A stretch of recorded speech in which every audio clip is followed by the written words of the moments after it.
Yeah, massively. Yeah, a few did. A few stuck their hands up and had a big shift and had a dig. But you know, we are not that team that can carry a few passengers, and a few just give up a little bit at times and weren't good enough. And yeah, like I say, it was a pretty bad day, pretty poor performance. There's a few who can walk away with their heads high from it, but again, we're not that team that can carry passengers.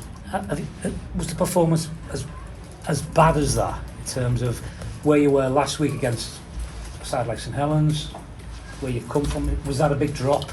I think so, yeah. It was a big step backwards in terms of what we did. I thought last week, give credit to how we defended, even though, you know, I said it was 3-0 at half time, but down the middle we defended pretty well. And today we just let Warrington do what they wanted. They played too quick. We weren't doing them little extra efforts to slowly play the ball down, to get numbers in the tackle, to work hard from marker, to pick yourself up off the floor. There was just lots of effort areas there that was off. We spoke about just getting in the grind, and we crumbled first. Did you think at 18-12 you might get back into it? I did, yeah. I thought, you know, came out at half time. I thought it was one of them. We was probably lucky in a sense to be 12 points behind at half time. They bombed a couple of chances in Warrington, and we're coming in thinking, oh, it could be our day in that sense. We could be worse off, but we're still in it. They threw everything out his first half, and we were only 12 points. And then, you know, Greg scores as soon as we come out in the second half, and it was good. And we was doing all right, and then unfortunately we got a yellow card and crumbled with 12 men and conceded 4 tries.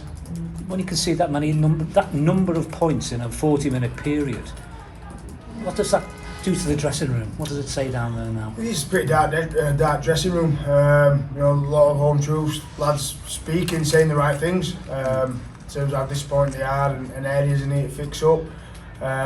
But we just need to walk the walk. We probably had a lot of them conversations this year after defeats, where we need to do this, we need to do that, we're better at this. And you know, it's all about action, and we've got to back that up next week. The beauty of the game is, you know, we've got a short turnaround, 6 days until we play at home to LFC, so we can sulk a little bit, but you can't go home, and we can't. We've got to get back on the horse next week and put it to bed and go again. But the pressure, looking at that table now where you are, and this is something I know you're very conscious of, the points difference has gone. The advantage you had in that column's disappeared on that. Yeah, that's another.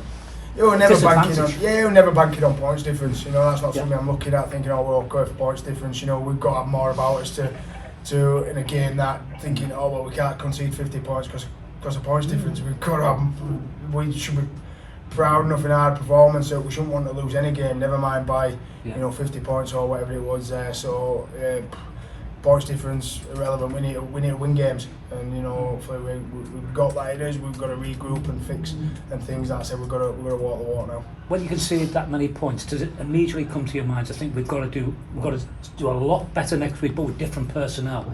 You tempted even now to think you've got to do something about that 17. Definitely, yeah. We've got boys waiting in the wings who'll feature next week. You know, we've lost a few today who won't feature for injury, but yeah, it is what it is. The lads there who are training. We need everybody putting their hand up Monday morning to come out, work hard, train, and whoever does that best next week will play. But it's refocused, if anything, hasn't it now?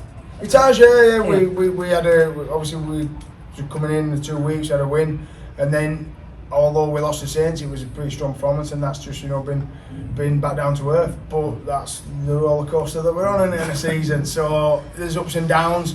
I said it to show the character of the team. You know, we've got to look at ourselves as coaching staff as well and see how we did things last week and what could be better, the messages that we sent or training, the standards around the place. We need to just look at what we're doing as well. It's not just the 17 who are out there. You know, it's a club and a squad game, and we're all in it together. So a little bit of soul searching and back into it.